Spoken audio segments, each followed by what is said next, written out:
नमस्कार, वंदे मातरम। दोस्तों, स्वागत है आप सबका सैनिक पाठशाला में। आज के इस वीडियो में कुछ महत्वपूर्ण 3 जानकारियां लेके आया हूं, जैसे आप बोर्ड पर देख पा रहे हैं।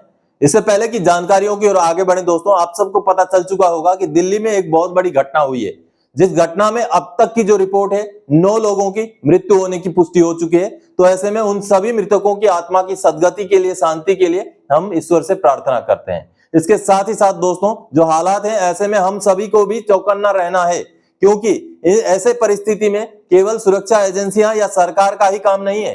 नागरिक होने के नाते हमारा भी दायित्व बनता है कि कोई भी अगर आपको भी संदिग्ध गतिविधि अगर नजर में आए तो आप इत्तला करें पुलिस को या एजेंसियों को, क्योंकि जिस तरीके के घटना के होने का ये अंदेशा लगाया जा रहा है, जिस और इस घटना का इशारा मिल रहा है कि किस तरीके की घटना है, वो कहीं ना कहीं बड़े साजिश की ओर भी इशारा कर रहा है। तो इसलिए नागरिकों को भी, आपको, हमको भी सचेत रहना जरूरी है। इसलिए सचेत रहें। संदिग्ध गतिविधि अगर पता चले तो तुरंत ही आप एजेंसीज को इत्तला करें। चलिए अब आगे बढ़ेंगे आज की जानकारियों को। दोस्तों, आज के वीडियो में 3 जानकारियां हैं। 26 राज्यों के प्रतिनिधियों ने सीधा सीधा माननीय प्रधानमंत्री जी को 8वें पे कमीशन की शिकायत भेज दी है, जिसमें बेहद महत्वपूर्ण पॉइंट्स है दोस्तों। विधायकों, सांसदों, सुप्रीम कोर्ट के जो जजेस हैं, उनका भी पेंशन का जिक्र करते हुए यह शिकायत किया गया है। महत्वपूर्ण पॉइंट्स है दोस्तों, और बड़ी ऑर्गेनाइजेशंस ने ये जो है भेजा है शिकायत, जिसका आगे लेटर दिखा के आपको समझाऊंगा। इसके साथ ही साथ दोस्तों, 20,000 रुपए, 25,000 रुपए करके पेंशनर्स के घर वालों को पैसे मिलते हैं। पेंशनर की मृत्यु होने पर एक्स ग्रासिया के पैसे क्या आपको मिले, आप अगर फैमिली पेंशनर हैं तो, या तो फिर आप अगर सर्विस पेंशनर भी हैं तो ये जानकारी जान के रख लीजिएगा। 6 नवंबर को ही पेंशनर के खाते में, फैमिली पेंशनर के खाते में 20,000 रुपए आए हैं। इसीलिए आपको जानकारी दे रहा हूं, क्योंकि छोटी छोटी जानकारियां अगर आपके पास नहीं होंगी तो आपको हो जाएगा फाइनेंशियली नुकसान। तो इसके बारे में भी बात करेंगे, आगे लेटर भी दिखाऊंगा। इसके साथ ही साथ दोस्तों, माननीय कोर्ट ने पीसीडीए के खिलाफ पेंशनर के फेवर में एक जबरदस्त फैसला सुनाया है। क्योंकि मैं हमेशा कहता हूं, जो एजेंसियां हैं, पीसीडीए हो, पीओआर हो, सीजीडीए हो, ये पेंशनर का हो या कर्मचारियों का हो, पैसा काट करके कैसे सरकारी खाते में बचाया जाए, उसकी ओर उनका ध्यान होता है। ऐसा ही एक एग्जाम्पल आपको दूंगा। आज एक माननीय कोर्ट ने जबरदस्त फैसला जो सुनाया है उसको दिखा करके। तो चलिए आगे बढ़ेंगे इन्हीं 3 विषयों को लेकर के। आगे बढ़ने से पहले हमेशा की तरह मेरा आप सबसे आग्रह दोस्तों, ये सामने के आंकड़े देखिए। अभी भी बहुत सारे ऐसे व्यूअर्स हैं सैनिक पाठशाला में जिन्होंने चैनल को सब्सक्राइब नहीं किया हुआ है, लेकिन वो वीडियोस देखते रहते हैं। तो उन व्यूअर्स से मेरा आग्रह है कि आने वाले समय में आपसे कोई महत्वपूर्ण वीडियो छूट ना जाए, आपसे कोई महत्वपूर्ण जानकारी छूट ना जाए, उसको इंश्योर करने के लिए सबसे पहले फटाफट से चैनल को सब्सक्राइब कर लें। सब्सक्रिप्शन एक ही बार किया जाता है। आपने सब्सक्राइब कर लिया है तो चिंता करने की जरूरत नहीं है। मैं उनको बोल रहा हूं जिन्होंने अभी तक सब्सक्राइब नहीं किया हुआ है। तो पहले सब्सक्राइब करें, फिर आगे बढ़े, वीडियोस देखते रहें। वीडियोस देखना फ्री ऑफ कॉस्ट है, सब्सक्राइब करना भी फ्री ऑफ कॉस्ट है। चलिए सबसे पहली जानकारी, 8 सीपीसी के टीओआर का लगातार विरोध। अब 26 राज्यों के प्रतिनिधियों द्वारा सीधे मोदी जी के पास शिकायत भेजी गई। जी हां दोस्तों, मोदी जी के पास शिकायत भेजी गई है और पहुंच भी गई है। चलिए जो शिकायत भेजी गई है, जो लेटर भेजा गया है, उसको देखते हैं। दोस्तों, 8वें पे कमीशन को लेकर के जो शिकायत की गई है उसका डिटेल्स आप सामने देख पा रहे हैं। सीधे सीधे प्रधानमंत्री ऑफिस यानी कि प्राइम मिनिस्टर्स ऑफिस को यह शिकायत कर दी गई है। जैसे आप देख पा रहे हैं, यहाँ शिकायत का रजिस्ट्रेशन का नंबर भी देख रहे हैं। और यह शिकायत है दोस्तों 8वें पे कमीशन से जुड़ी हुई, जो हमारा टर्म्स ऑफ रेफरेंसेस हैं, जो गैजेट निकाला गया है, उसको लेकर के। तो देखिए शिकायत किसने की है दोस्तों, कुल मिलाकर के 26 राज्यों को प्रतिनिधित्व करने वाले संस्था ने ये शिकायत की है, जो अंग्रेजी में आप देख पा रहे हैं। आगे मैं हिंदी में समझाऊंगा, जो आपको समझने में आसानी होगी। और बड़े जस्टिफाइड तरीके से शिकायत की गई है दोस्तों। यहाँ पर एमपी, एमएलए, सुप्रीम कोर्ट के जजेस का भी रेफरेंस दिया गया है कि जो पेंशनर्स के लिए कोई भी बढ़ोतरी का जो ये लाइन नहीं लिखा गया टर्म्स ऑफ रेफरेंसेस में, गैजेट में, वो दुखद है। इस तरीके की बातें कहते हुए ये शिकायत की गई है। चलिए मैं अब आपको हिंदी में समझाता हूं कि आखिर इसमें लिखा क्या हुआ है। दोस्तों, ये उसी शिकायत का हिंदी अनुवाद है आपके लिए, आपको समझने में आसानी हो इसलिए मैंने इधर सामने रखा है। देखिए, विषय 8वें केंद्रीय वेतन आयोग 8 सीपीसी की संदर्भ शर्तों टर्म्स ऑफ रेफरेंसेस पर प्रतिवेदन। यह प्रतिवेदन सेवानिवृत्त आईपीएस अधिकारियों के मंच यानी कि फॉरिप्सो की ओर से प्रस्तुत किया जा रहा है, जो देश के 26 राज्यों के सभी रैंकों के आईपीएस अधिकारियों का प्रतिनिधित्व करता है। यह बहुत बड़ी संस्था है दोस्तों। यह प्रतिवेदन 3 नवंबर 2025 को जारी राजपत्र अधिसूचना यानी कि गैजेट नोटिफिकेशन के माध्यम से सूचित 8वें केंद्रीय वेतन आयोग यानी कि 8CPC की संदर्भ शर्तों TOR से संबंधित कुछ चिंताओं के बारे में है।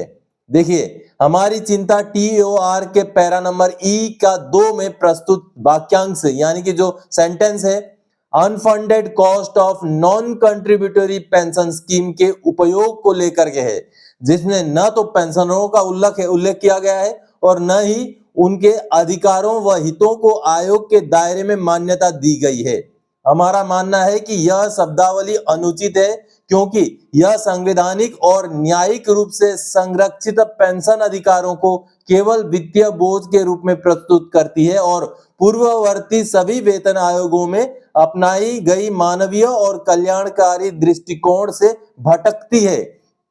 आगे देखिए, पेंशन भोगियों के बीच यह धारणा बन रही है कि वर्तमान TOR उनके प्रति नकारात्मक है और सरकार अप्रत्यक्ष रूप से 8वें वेतन आयोग को सभी अवित्त पोषित व्ययों यानी कि अनफंडेड एक्सपेंडिचर को समाप्त करने का निर्देश दे रही है, जैसे कि केवल वेतन से काटे गए अंशदान के माध्यम से ही फंडिंग हो सकती है। लेकिन हमारे वर्षों की सेवा, समर्पण और राष्ट्र के प्रति दिए गए पसीने और खून का क्या योगदान नहीं था, यह सवाल किया गया। आगे देखिए, यह उल्लेखनीय है कि सांसदों, विधायकों, उच्चतम न्यायालय और उच्च न्यायालयों के न्यायाधीशों या अन्य संवैधानिक पदाधिकारियों की पेंशनों के संदर्भ में कभी भी अनफंडेड स्कीम जैसी शब्दावली का प्रयोग नहीं किया गया है, जबकि उनकी पेंशन भी गैर अंशदायी यानी कि नॉन कंट्रीब्यूटरी होती है और भारत की संचित निधि यानी कि कंसोलिडेटेड फंड ऑफ इंडिया से ही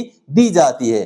सर्वोच्च न्यायालय ने कई बार यह स्पष्ट किया है कि पेंशन एक अर्जित अधिकार है, अर्न्ड राइट है और स्थगित वेतन यानी कि डिफर्ड वेज है, कोई अनुग्रह या बाउंटी नहीं है। ये कई बार न्यायालयों से क्लियर हुआ है कि कोई खैरात नहीं है, कोई अनुदान नहीं है, ये जो पेमेंट डिफर किया गया वही उसी का भुगतान पेंशन को कहा जाता है, ऐसा यहाँ कहा गया। विशेष रूप से देवकीनंद प्रसाद बनाम बिहार राज्य 1971 और DS नकारा बनाम भारत संघ 1983 के मामलों में ये क्लियर है।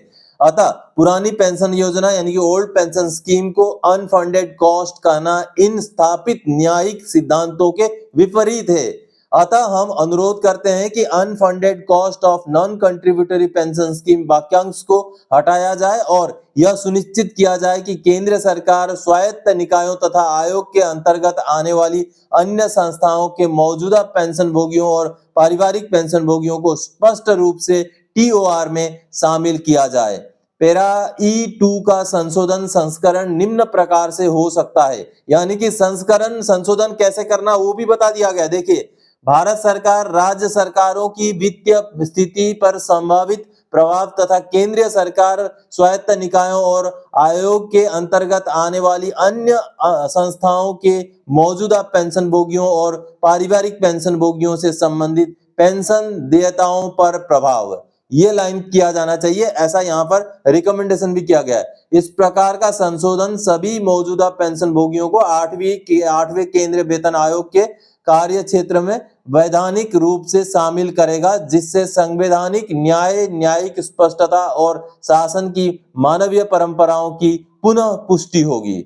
JK खन्ना जो कि सचिव हैं FORIPSO के, तो उन्होंने ये ग्रीवेंस डाल दिया है। दोस्तों, ये प्रधानमंत्री मंत्रालय भी पहुंच चुका है ग्रीवेंस, क्योंकि ग्रीवेंस सबमिट हो जाने का मतलब ये है कि PMO में पहुंच चुका है। अब प्रधानमंत्री जी के पाले में गेंद पहुंच चुकी है। दोस्तों, बेहद अच्छी तरीके से पूरे एग्जाम्पल्स के साथ किस तरीके का अमेंडमेंट किया जाना चाहिए उसका भी रिकमेंडेशन के साथ ये लेटर भेजा गया है। और कहीं ना कहीं इस तरीके से और भी संस्थाएं हैं जो इस TOR का विरोध कर रहे हैं, तो कहीं ना कहीं सरकार को अब पेंशनर्स की स्थिति को स्पष्ट करने के लिए TOR में अमेंडमेंट जरूर करना चाहिए। चलिए अगली जानकारी दोस्तों, PCDA के फैसले को रद्द करते हुए कोर्ट का फैसला, पेंशनर के पक्ष में प्रोत्साहन देने वाला जजमेंट। जी हाँ दोस्तों, कई बार हमने देखा है कि पेंशनर्स को जो लागू होता है, कर्मचारियों को जो लागू होता है, उसको भी ना देते हुए पेंशनर्स के पैसे या उनके एंटाइटलमेंट काट लिए जाते हैं। खास करके जो एजेंसियां हैं हमारी, जो अकाउंट्स डील करने वाली एजेंसियां हैं, उनके द्वारा ये किया जाता है। और ये इसीलिए किया जाता है ताकि उनके पैसे पेंशनर के कर्मचारियों के बचाए जाए और सरकारी खाते में उनको जमा किया जाए। शायद यही उनका मोटिव होता है, लेकिन कहीं ना कहीं माननीय कोर्ट है जजमेंट देने के लिए, फैसला देने के लिए, न्याय देने के लिए। ऐसा ही एक मामला है। चलिए मामला क्या है उसको समझते हैं। दोस्तों, माननीय एएफटी लखनऊ का 3 नवंबर 2025 का ये जो फैसला है, ये कहीं ना कहीं पीसीडीए के खिलाफ कोर्ट का एक सख्त फैसला है, जिसमें पेंशनर को राहत देते हुए पेंशनर का पेंशन को कन्वर्ट करते हुए माननीय कोर्ट ने फैसला सुनाया है। और ये मुद्दा क्या है, मसला क्या है, ये आपको ये जो मैंने अंडरलाइन करके रखे हुए हैं यहां से समझ में आएगा। In the year 2012, the applicant's husband was deployed in OP Rakshak and he was detailed to carry operational stores in forward area in a military vehicle from his unit's location to forward post. En route, his vehicle was hit by a rolling boulder near line of control. With the result, his vehicle overturned and the husband of the applicant died at the spot, that is on 13 सितंबर 2012। यानी कि दोस्तों इस दिन एक दिन 2012 की घटना है। ओपी रक्षक के दौरान ये जो फौजी हैं वो अपने ड्यूटी के दौरान वो एक गाड़ी में जा रहे थे ऑपरेशनल स्टोर्स को लेकर के फॉरवर्ड पोस्ट में, तो एक बड़ा सा चट्टान आके उनके गाड़ी में टकराता है और गाड़ी टर्न हो जाता है और ऑन द स्पॉट उनकी मृत्यु हो जाती है। ये यहाँ पर कहा गया। आगे, therefore the case of the applicant's husband was referred to army headquarters, declaring the death of applicant's husband as battle casualty fatal, which was exceeded to wide letter dated 25 अक्टूबर 2013। यानी कि उसके बाद उनका कैजुअलिटी को बैटल कैजुअलिटी डिक्लेयर करने के लिए document भेजे जाते हैं आर्मी हेडक्वार्टर, जिसको आर्मी हेडक्वार्टर द्वारा एक्सेप्ट कर लिया जाता है, यानी कि बैटल कैजुअलिटी मान लिया जाता है। आगे देखिए, Subsequently, battle casualty certificate was issued on 28 December 2013, stating therein that the death of the individual applicant's husband has been considered as battle casualty and published by record the Jat Regiment Part 2 order dated 8 नवंबर 2013। देखिए, उनका battle casualty declare हो गया, certificate भी army headquarter ने issue कर दिया और record office ने समय से उसका पार्ट 2 ऑर्डर भी कर दिया। आगे क्या हो रहा है, thereafter the aforementioned letter was sent to PCDA pension Allahabad for making payment of liberalized pension to the applicant। उसके बाद ये सारे डॉक्यूमेंट्स पीसीडीए प्रयागराज भेजे गए, पीसीडीए इलाहाबाद भेजे गए, ताकि उनको लिबरलाइज फैमिली पेंशन मिल सके, क्योंकि बैटल कैजुअलिटी में अगर किसी का डेथ हो जाता है तो फैमिली को लिबरलाइज फैमिली पेंशन मिलता है। तो उनका लिबरलाइज फैमिली पेंशन के लिए सारे डॉक्यूमेंट्स आर्मी हेडक्वार्टर का लेटर सर्टिफिकेट लगा के भेजे गए। उसके आगे लिखा हुआ देखिए, however PCDA Allahabad instead of granting liberalized pension to the applicant issued a PPO granting special family pension to the applicant। यानी कि लिबरलाइज फैमिली पेंशन देने के बजाय सारे डॉक्यूमेंट होने के बावजूद भी, आर्मी हेडक्वार्टर का सर्टिफिकेट होने के बावजूद भी पीपीओ निकाला गया पीसीडीए की तरफ से, जिसमें स्पेशल फैमिली पेंशन ग्रांट किया गया, ना कि लिबरलाइज फैमिली पेंशन। तो ये है पूरा कहानी। उसके बाद माननीय कोर्ट ने पूरी सुनवाई की। सुनवाई करने के बाद जो फैसला सुनाया वो आपको मैं दिखाना चाहूंगा। ये देखिए, ये जो अंडरलाइन किए गए ये लाइन है, in the result original application succeeds and is accordingly allowed. Order dated 1 May 2024 is quashed respondents are directed to grant liberalise family pension to the applicant fourth. यानी कि माननीय कोर्ट ने फैमिली पेंशनर के जो है पक्ष में फैसला सुनाते हुए तुरंत ही लिबरलाइज फैमिली पेंशन शुरू करने के लिए आदेश सुना दिया। आज भी शायद बहुत सारे ऐसे फैमिली पेंशनर्स होंगे जिनको स्पेशल फैमिली पेंशन मिल रहा है बजाय लिबरलाइज फैमिली पेंशन के। तो अगर ऐसे कोई फैमिली पेंशनर है तो इस जजमेंट से वो भी प्रोत्साहित हो सकते हैं, मोटिवेट हो सकते हैं, जो कि एक हक की बात है। क्योंकि अगर किसी ने शहादत दी है ड्यूटी के दौरान, अगर उनको बैटल कैजुअलिटी के हिसाब से डिक्लेरेशन भी हुआ है या नहीं भी हुआ है, लेकिन उनके सर्कमस्टेंसेस उनकी शहादत की थी, तो ऐसे में फैमिली को लिबरलाइज फैमिली पेंशन लागू है। तो ये इस तरीके का अन्याय नहीं होना चाहिए। चलिए अगली जानकारी दोस्तों, पेंशनर्स के मृत्यु के बाद घर वालों को एक्स ग्रासिया का 20,000 रुपए और 25,000 रुपए मिलता है। 6 नवंबर 2025 को खाते में आए पैसे। जी हाँ, एक पेंशनर को जब सैनिक पाठशाला से जानकारी मिली तो उनके खाते में पैसे आ चुके हैं, उन्होंने कार्रवाई की थी। जी हाँ दोस्तों, सबसे पहले जो जानकारी है, जो लेटर है, उसको देखते हैं। दोस्तों ये एक जानकारी आप देखिए, for attention of all Gunners के लिए, जो रेजिमेंट ऑफ आरटी के हैं उनके लिए है।